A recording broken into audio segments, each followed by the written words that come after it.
sur ordre de la haute hiérarchie de l'autorité des régulations de la sous-traitance dans le secteur privé, tenue de main de maître par le directeur général Miguel Katem Cachal, l'entreprise principale Camoto Copper Company SA, KCC en sigle du groupe Glencore, a été invitée à une séance d'audition face aux opérateurs de police judiciaire assermentés de cette institution en province du Lualaba. En effet, quelques jours auparavant, la RSP avait malheureusement constaté une attitude frisant le non-respect de la loi régulant la sous-traitance dans le chef des responsables de l'entreprise principale KCC qui a publié sur le site du régulateur des avis d'appel d'offres qui n'ont duré que 48 heures, ce qui visiblement favoriserait l'opacité des marchés déjà prohibés par la loi.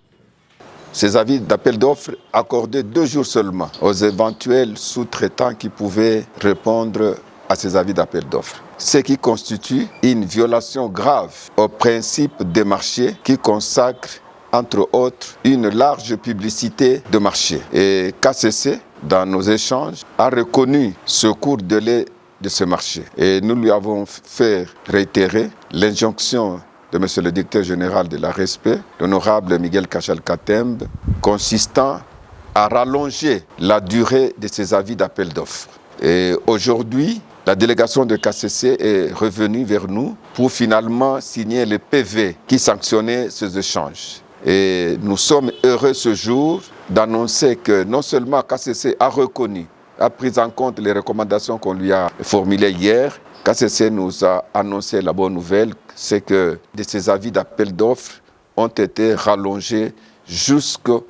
3 juillet prochain. À l'issue de ces concertations de 2 jours qui se sont déroulées dans les installations de la RSP Lualaba, tenues par le directeur provincial Patrick Kakouji, un accord de principe a été conclu avec l'entreprise KCC sur les principes de passation de marché à respecter et aussi par rapport à la durée requise des appels d'offres qui bénéficient maintenant d'une prolongation de délai d'expiration afin de donner la chance aux entreprises à capitaux majoritairement congolais de saisir ces opportunités de marché et de services.